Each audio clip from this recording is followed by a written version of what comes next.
depois da revelação de que Francisco e Jacinta não viveriam muito, Lúcia perguntou: "Fico cá sozinha?"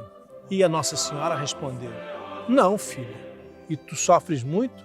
Não desanimes, eu nunca te deixarei." Foi ao pronunciar essas últimas palavras que abriu pela primeira vez as mãos, comunicando-nos uma luz muito intensa, como que reflexo daquela que dela vinha e nos penetrava no peito e no mais íntimo da alma.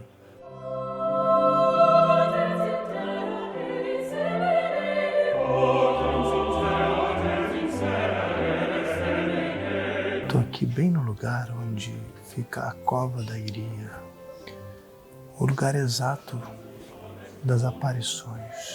É onde fica a imagem oficial de Nossa Senhora de Fátima, a principal. Um lugar muito silencioso, as pessoas vêm aqui para rezar. A gente vê muita gente em meditação, pedindo, agradecendo. A azinheira original das aparições não existe mais. Hoje o que a gente está vendo aqui é uma outra azinheira gigante que foi trazida depois no mesmo lugar e bem do lado da Capelinha das Aparições, na frente do santuário. Naquele maio de 1917, a mulher na copa da azinheira, que disse ter vindo do céu, pediu às crianças que voltassem a esse mesmo exato lugar todos os dias 13 dos meses seguintes. O reflexo da luz que das mãos expediam pareceu penetrar a terra e mostrou-nos um grande mar de fogo que parecia estar debaixo da terra. Mergulhados nesse fogo, os demônios e as almas, como se fossem brasas transparentes e negras, ou bronzeadas com forma humana, que flutuavam no incêndio.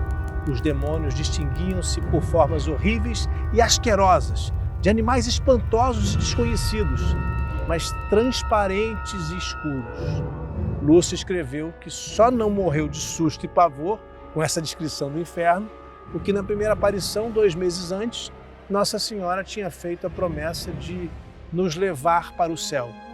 Os restos mortais de Jacinto Marto foram trazidos aqui para essa capela que fica do lado do altar, bem perto da sacristia, onde todos os dias as pessoas vêm rezar. Os restos mortais foram colocados nesse túmulo e mais tarde, em 2006, o corpo da irmã Lúcia foi trazido para cá. Ela viveu até os 97 anos. As duas foram colocadas juntas, a irmã Lúcia e agora Santa Jacinta. A famosa fotografia dos pastorinhos, onde os 3 aparecem, Lúcia, Francisco e Jacinta, foi tirada bem nesse lugar aqui, diante dessa parede que não mudou em nada. Na foto que você está vendo aqui, repara como aparecem essas 3 pedras que eu estou mostrando aqui. Eles estavam um pouco mais baixos, mas foi aqui que eles ficaram eternizados nessa imagem que nos conta quem foram os 3 videntes de Fátima.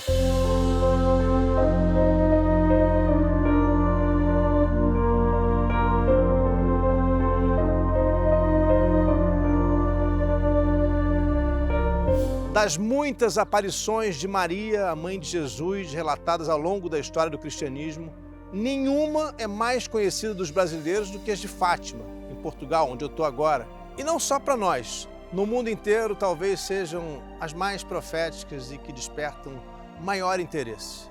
Nas visitas que fez para 3 crianças há mais de um século, nesse lugar onde eu estou aqui, segundo os relatos, Maria teria contado 3 segredos de teor religioso e político que mobilizaram e capturaram a atenção de Portugal primeiro e depois do mundo.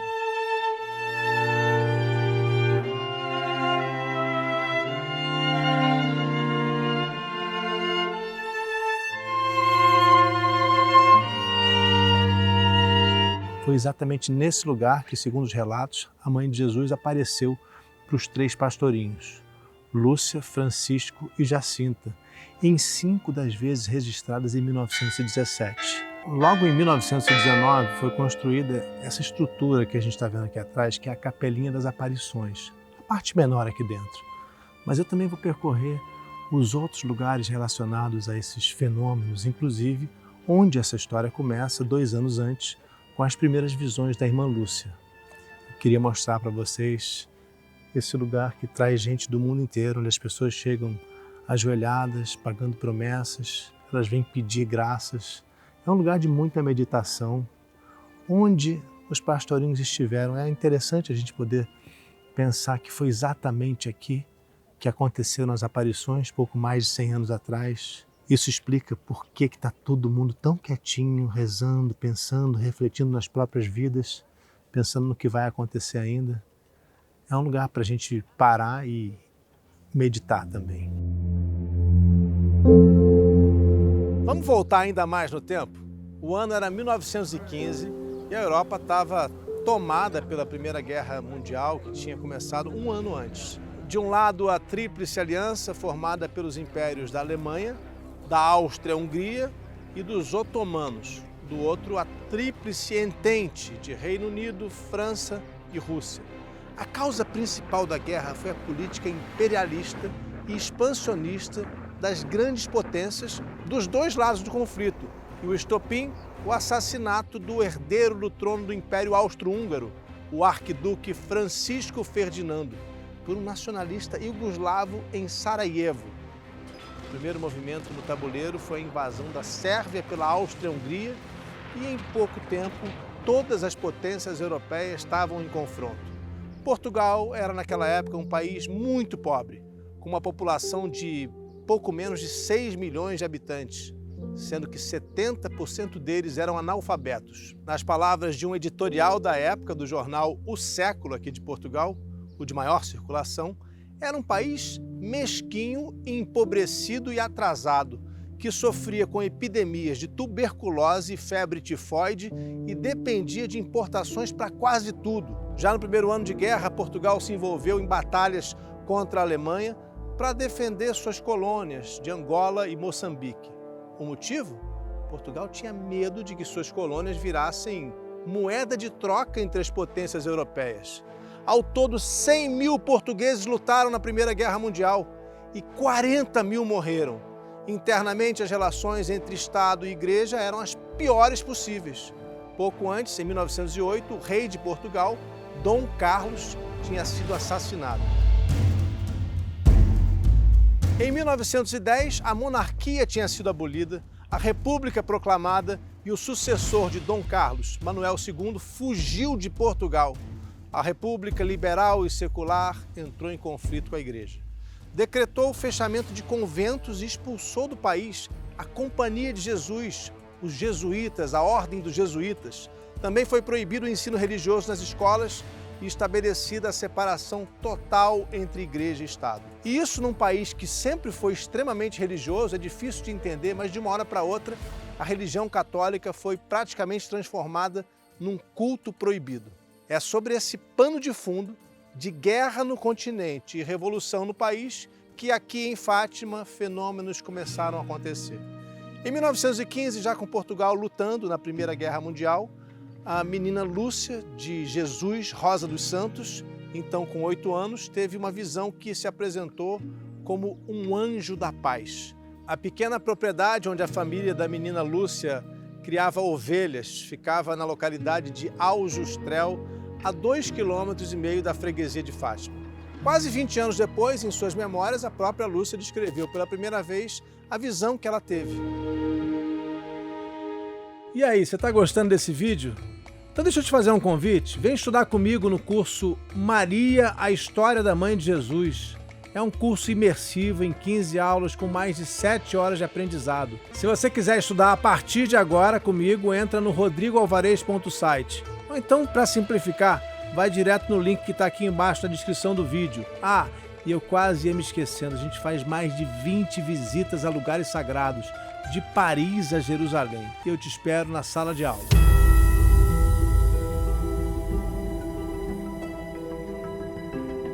E Lúcia disse, andava eu com os meus primos Francisco e Jacinta a cuidar do rebanho e subimos a encosta a procurar um abrigo. Aqui chamávamos a Loca do Cabeço.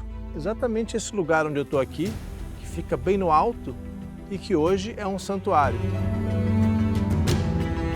Depois de aí merendar e rezar, alguns momentos havia que jogávamos e eis que um vento sacode as árvores e nos faz levantar a vista para ver o que se passava, pois o dia estava sereno.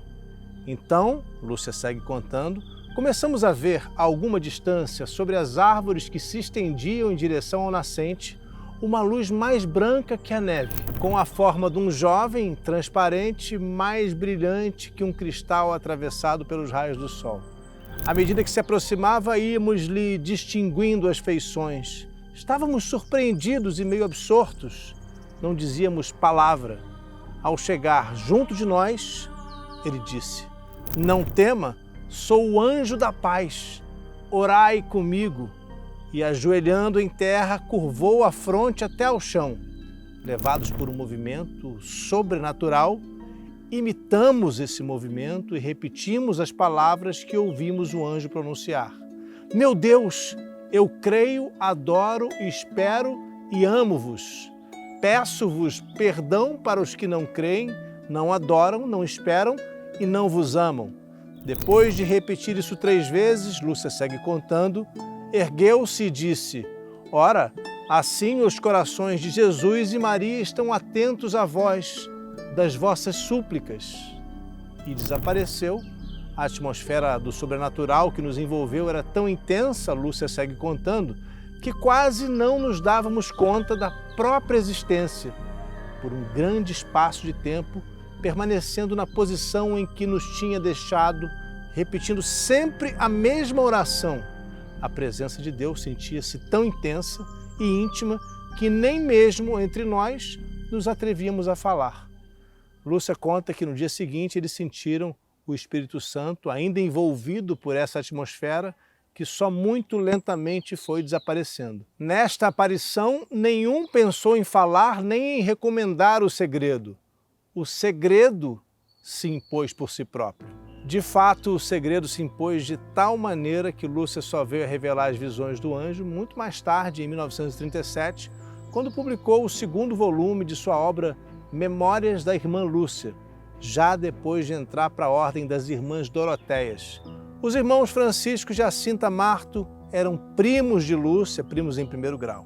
Os 3 viviam juntos, brincando, isso quando Lúcia, a mais velha dos 3, não estava cuidando do rebanho de ovelhas. As primeiras palavras do anjo que a gente ouviu nessa primeira visão, relatadas pela Lúcia, "não temas", remetem ao que, segundo o Evangelho de Lucas, Maria ouviu do anjo Gabriel ao saber que carregava em seu ventre o Filho de Deus. "Não temas, Maria, pois encontraste graça diante de Deus. Conceberás em teu seio, darás à luz um filho e o chamarás Jesus. Ele será grande e será chamado Filho do Altíssimo." Em suas memórias, a irmã Lúcia descreve outras 2 visitas seguintes do anjo de Portugal, como ele ficou conhecido. A segunda foi já no ano de 1916, agora sobre o poço da casa em que ela vivia com os pais e o restante da família. E Lúcia descreveu assim: "Fomos, pois, passar as horas da sesta à sombra das árvores que cercavam o poço já várias vezes mencionado. De repente vimos o mesmo anjo junto de nós. 'O que fazeis?' 'Ora, ora, ora muito. Os corações de Jesus e Maria têm sobre vós desígnios de misericórdia. Oferecei constantemente ao Altíssimo orações e sacrifícios. Atrai assim sobre a vossa pátria a paz. Eu sou o anjo da sua guarda, o anjo de Portugal. Sobretudo, aceitai e suportai com submissão o sofrimento que o Senhor vos enviar." Então, Lúcia e os primos ainda teriam uma terceira visão com a presença do anjo, que foi já na metade de 1916, no mesmo lugar da primeira, aqui na Loca do Cabeço. Eles disseram que dessa vez o anjo apareceu trazendo uma hóstia e um cálice. Da hóstia caíam algumas gotas de sangue e para Lúcia o anjo ofereceu a hóstia. A Francisco e a Jacinta ele deu de beber o cálice dizendo: "Tomai e bebei o sangue de Jesus Cristo, horrivelmente ultrajado pelos homens ingratos. Reparai os seus crimes e consolai o vosso Deus." Lúcia disse que o anjo rezou com eles a oração da Santíssima Trindade e depois desapareceu. Nesse último dia, eles perceberam que o menino Francisco enxergava o anjo mas não era capaz de ouvir suas palavras.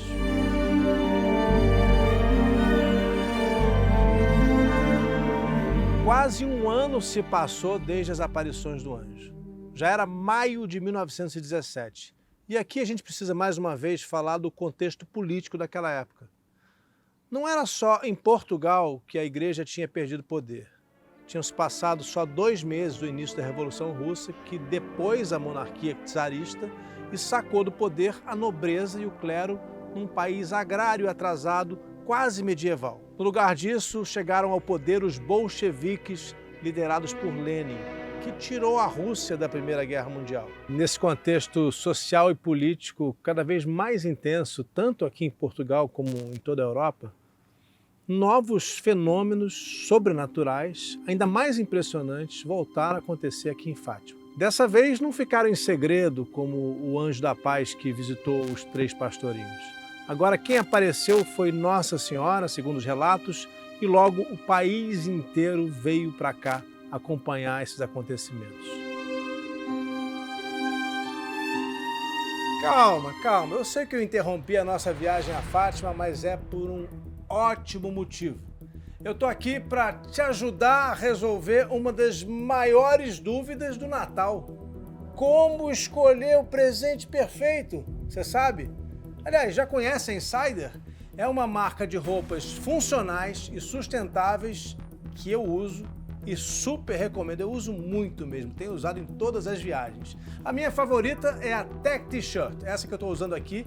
Tem azul, tem preta, tem várias cores, você pode escolher. Agora, ela é incrível porque não precisa passar, desamassa no corpo, e para mim isso tem sido maravilhoso. Tem também ação anti-odor, não esquenta, é perfeita para as nossas viagens aqui do Jornada Infinita. E lembra que eu falei que eu ia te ajudar? Então olha só, eu trouxe um cupom exclusivo para você que acompanha o Jornada.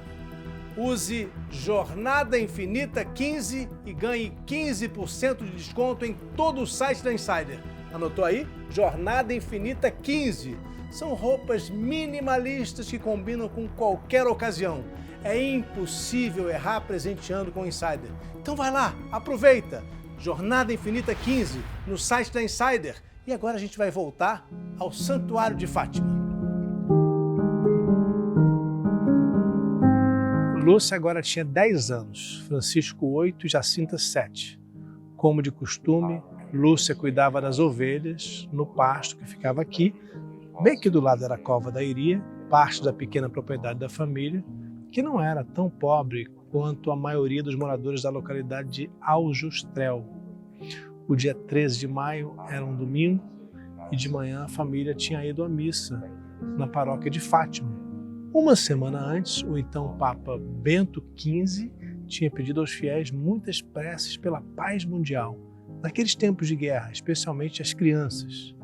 Mais tarde, pouco depois do meio-dia, já de volta à casa da família, as crianças estavam brincando junto ao pasto e logo depois de rezar o terço, observaram 2 clarões, como se fossem relâmpagos. Em cima de uma árvore, uma azinheira que ficava bem aqui perto, onde foi construída a capelinha das aparições, elas viram uma senhora iluminada. Nas palavras de Lúcia, em suas memórias, era uma senhora vestida de branco e mais brilhante que o sol. Da mão direita pendia um rosário, as vestes pareciam feitas só de luz, a túnica era branca e branco também era o manto. As crianças disseram que estavam tão perto da imagem, a cerca de 1 metro mais ou menos, que foram envolvidos pela luz que a cercava. Só mais tarde eles entenderam que a imagem era de Nossa Senhora, a mãe de Jesus. Segundo Lúcia, Maria teve com ela o seguinte diálogo. Nossa Senhora disse, não tenha medo, eu não vos faço mal. Lúcia perguntou, de onde é vossa mercê? Do jeito dela de falar. Sou do céu, e Nossa Senhora então ergueu as mãos apontando para o céu. E quer que vossa mercê me quer? A Lúcia perguntou. Vim para vos pedir que venham aqui 6 meses seguidos no dia 13, a essa mesma hora. Depois vos direi quem sou e o que quero. E emendou para Lúcia. Quereis oferecer-vos a Deus para suportar todos os sofrimentos que Ele quiser enviar-vos? em ato de reparação pelos pecados com que ele é ofendido e de súplica pela conversão dos pecadores? Lúcia então respondeu: sim, queremos. E segundo o relato, a resposta de Nossa Senhora foi: vão, porque vocês vão ter que sofrer muito, mas graças a Deus, esse vai ser o seu conforto.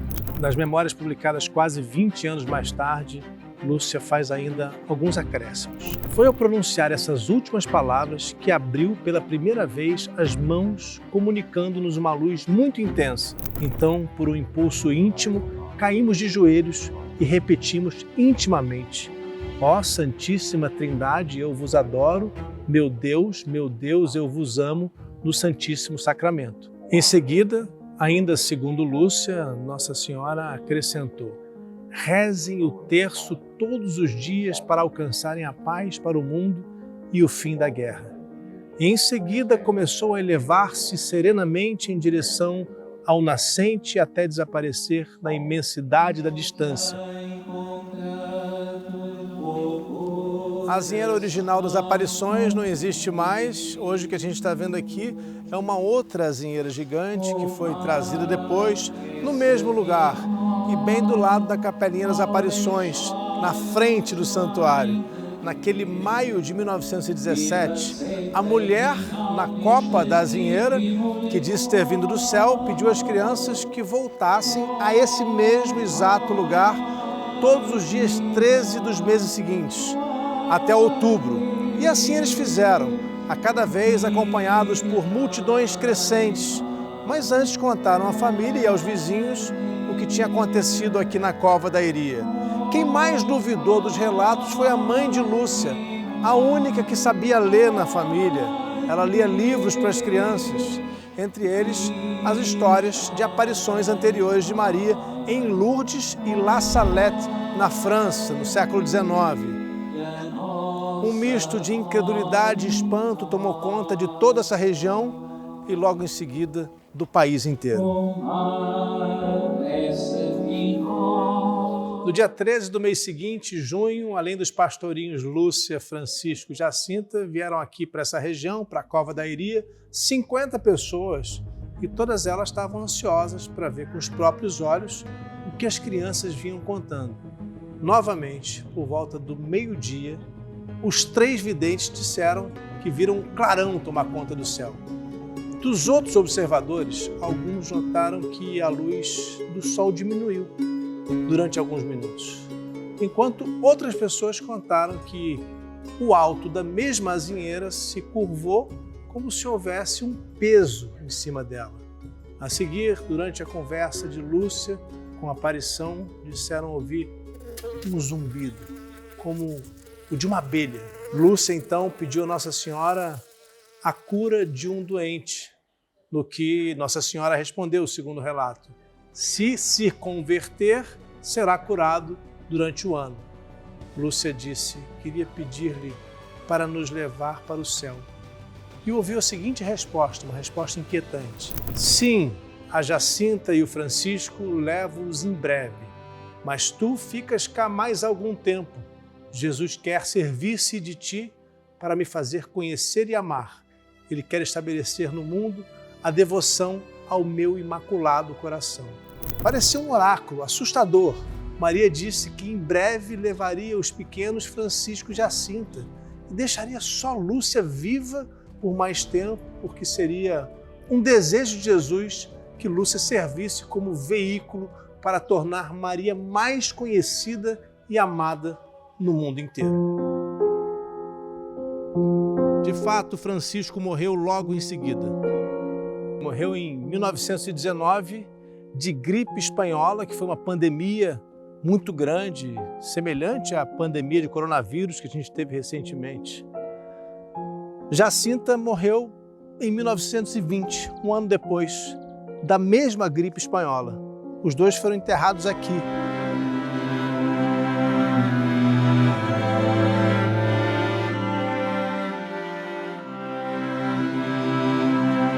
Alguns anos mais tarde, quando os corpos foram exumados, aconteceu algo surpreendente. O de Jacinta foi encontrado intacto, exatamente como aconteceu com algumas outras santas, como por exemplo Santa Catarina Labouré, na França, que dizem ter sido encontrada com os olhos azuis ainda. Um pouco depois, os restos mortais de Jacinta e Francisco foram levados daqui para a Basílica de Nossa Senhora de Fátima. E lá foi enterrada também a irmã Lúcia, que morreu muitos anos depois, já no século XXI, aos 97 anos.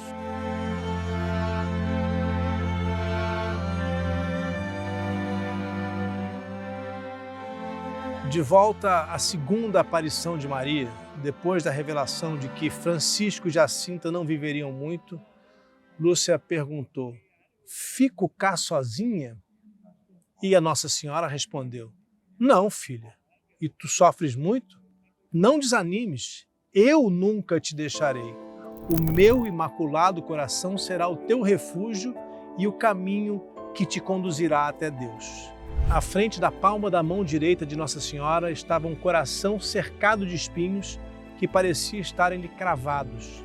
"Compreendemos", disse Lúcia, "que era o Imaculado Coração de Maria, ultrajado pelos pecados da humanidade e que queria reparação. Quando se desvaneceu essa visão, a Senhora, envolta ainda na luz que dela irradiava, elevou-se da arvorezinha sem esforço", Lúcia conta, suavemente na direção do leste, até desaparecer de todo.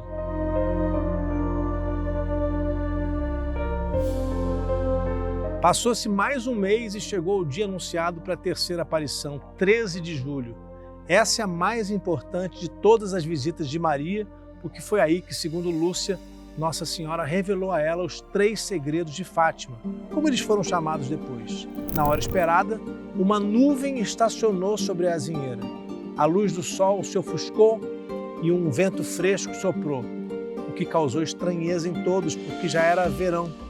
Novamente as testemunhas, entre elas o pai de Jacinta e de Francisco, o senhor Manuel Marto. As testemunhas relataram ter ouvido um zumbido como de abelhas, exatamente como na segunda aparição. Em seguida, as 3 crianças disseram ver o mesmo brilho intenso, o clarão de luz que antecedia a chegada de Maria. Como de costume, apenas Lúcia dialogava com Nossa Senhora. Vamos acompanhar com atenção o relato da Lúcia? Ela disse o seguinte: "Vossa Messê me quer?" no dialeto dela. E Nossa Senhora respondeu: "Quero que venha aqui no dia 13 do mês que vem, que continuem a rezar o texto todos os dias, em honra de Nossa Senhora do Rosário, para obter a paz do mundo e o fim da guerra, porque só ela lhes poderá valer." Lúcia então disse: "Queria pedir-lhe para nos dizer quem é, para fazer um milagre com que todos acreditem que Vossa Messê nos aparece." E a resposta foi: "Continue a vir aqui todos os meses. Em outubro eu vou dizer quem sou, o que eu quero, e vou fazer um milagre que todos vão ver para acreditar." Ao dizer essas últimas palavras, Nossa Senhora abriu de novo as mãos, como nos 2 meses anteriores. Então revelou a Lúcia o primeiro dos 3 segredos, a visão do inferno. Como consta em suas memórias, a descrição do inferno que Lúcia recebeu de Nossa Senhora era assim: "O reflexo da luz que das mãos expediam pareceu penetrar a terra e mostrou-nos um grande mar de fogo que parecia estar debaixo da terra. Mergulhados nesse fogo, os demônios e as almas, como se fossem brasas transparentes e negras, ou bronzeadas com forma humana, que flutuavam no incêndio, levadas pelas chamas que delas mesmas saíam, juntamente com nuvens de fumo, caindo para todos os lados, semelhante ao cair das fagulhas nos grandes incêndios, sem peso nem equilíbrio, entre gritos e gemidos de dor e desespero, que horrorizava e fazia estremecer de pavor. Os demônios distinguiam-se por formas horríveis e asquerosas, de animais espantosos e desconhecidos, mas transparentes e escuros. Lúcia escreveu que só não morreu de susto e pavor com essa descrição do inferno, porque na primeira aparição, 2 meses antes, Nossa Senhora tinha feito a promessa de nos levar para o céu.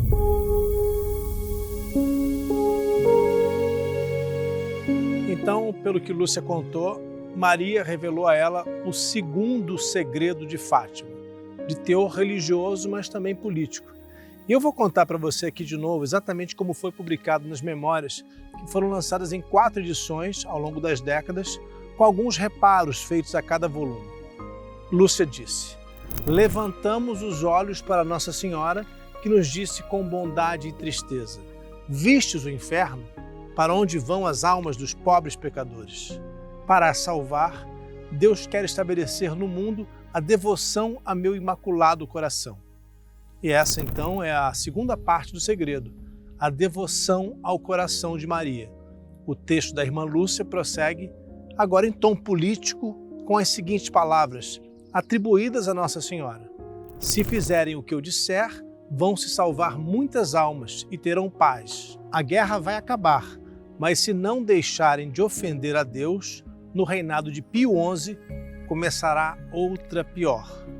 Aqui, quando a mãe de Jesus, segundo a aparição, segundo o relato, fala em outra guerra pior, ela estaria se referindo à Segunda Guerra Mundial, que de fato aconteceu durante o pontificado de um Papa que, como previsto pela aparição, veio a se chamar Pio XI e durou de 1922 a 1939.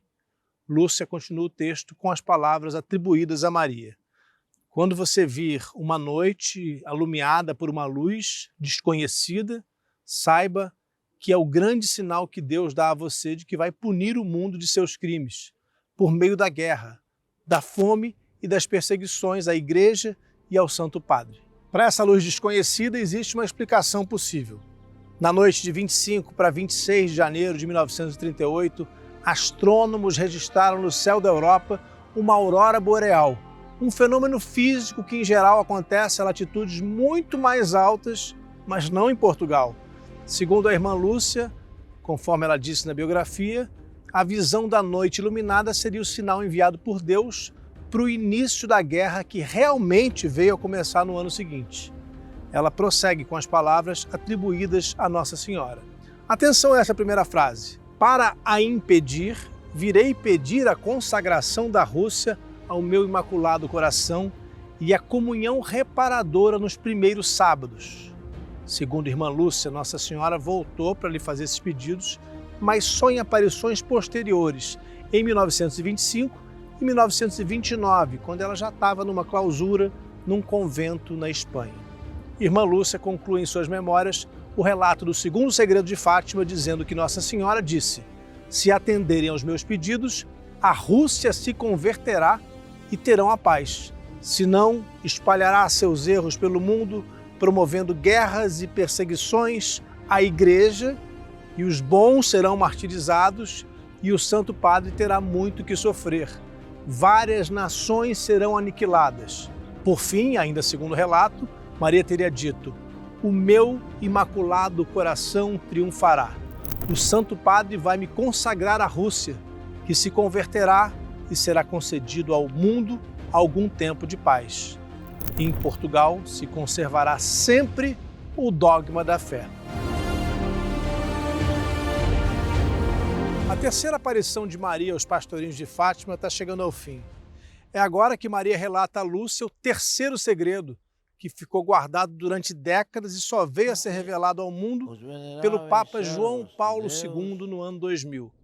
Nas palavras dela, então vimos ao lado esquerdo de Nossa Senhora, um pouco mais alto, um anjo com uma espada de fogo na mão esquerda. Ao cintilar, soltava chamas que pareciam incendiar o mundo, mas apagavam-se com o contato do brilho que da mão direita expedia Nossa Senhora ao seu encontro. O anjo, apontando com a mão direita para a terra, com voz forte dizia: penitência, penitência, penitência. E vimos numa luz imensa que é Deus. Algo semelhante a como se veem as pessoas no espelho, quando lhe passam por diante. E vimos numa luz imensa um bispo vestido de branco. Pressentimos que era o Santo Padre. Vários outros bispos, sacerdotes, religiosos e religiosas subiam uma escabrosa montanha, no cimo da qual estava uma grande cruz de troncos toscos, como se fora de sobreiro com a casca. O Santo Padre, antes de chegar aí, atravessou uma grande cidade, meio em ruínas, e meio trêmulo, com andar vacilante, acabrunhado de dor e pena, ia orando pelas almas e cadáveres que encontrava pelo caminho.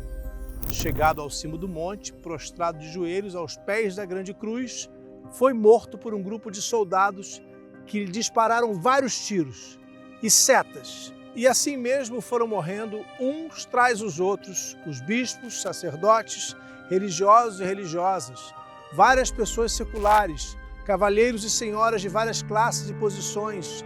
Sob os dois braços da cruz estavam 2 anjos, cada um com um regador de cristal na mão. Neles recolhiam o sangue dos mártires e com eles regavam as almas que se aproximavam de Deus. Aqui, segundo a Santa Sé, o terceiro segredo de Fátima se refere ao atentado que o Papa João Paulo II sofreu na Praça de São Pedro, em 1981. O turco Mehmet Ali Agca disparou vários tiros e 4 deles atingiram o Papa. 2 no estômago, 1 no braço direito e outro na mão esquerda. 2 fiéis também foram atingidos naquele dia. O Papa foi socorrido e sobreviveu.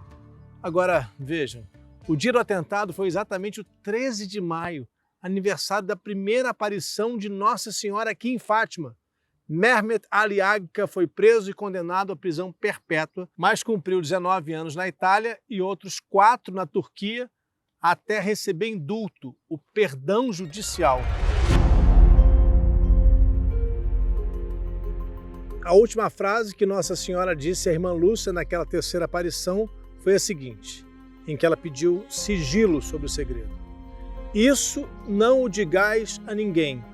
Ao Francisco sim podeis dizê-lo. Quando rezardes o terço, dizei depois de cada mistério: ó meu Jesus, perdoai-nos e livrai-nos do fogo do inferno. Levai as almas todas para o céu, principalmente aquelas que mais precisarem. Lúcia então respondeu: Vossa Messê não me quer mais nada?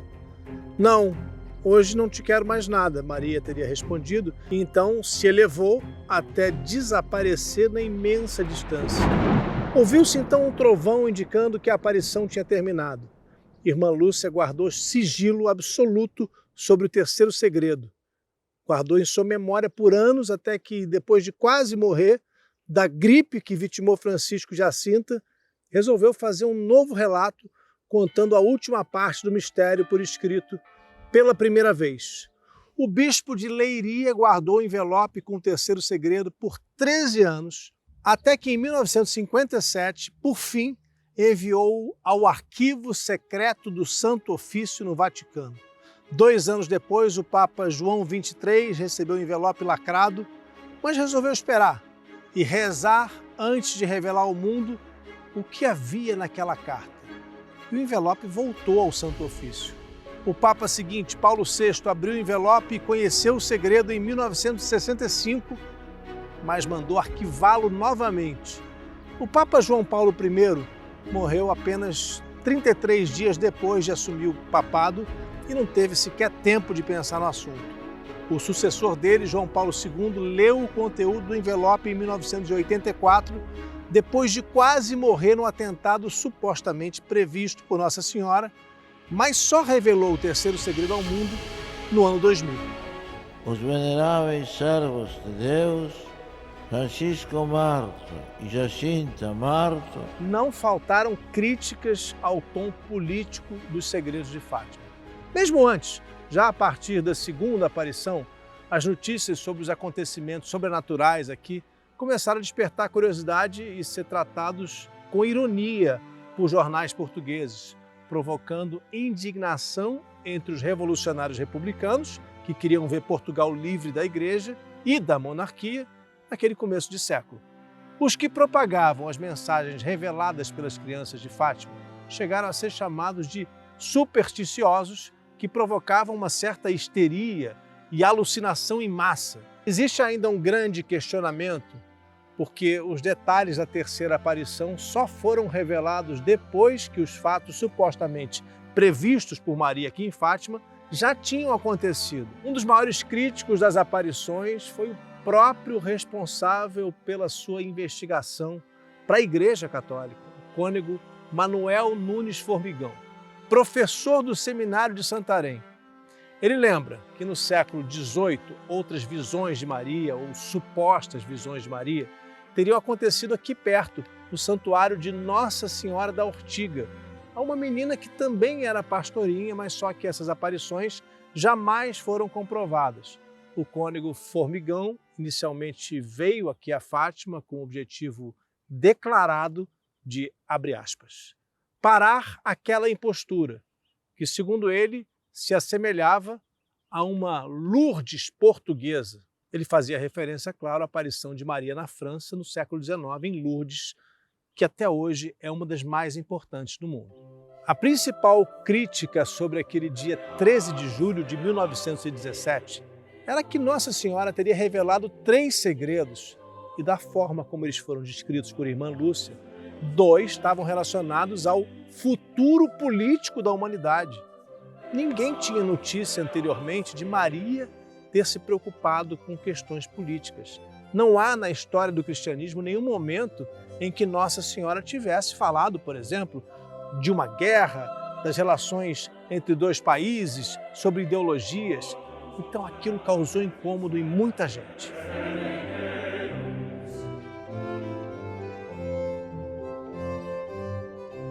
Conforme os relatos, ainda aconteceriam outras 3 aparições de Nossa Senhora aqui em Fátima.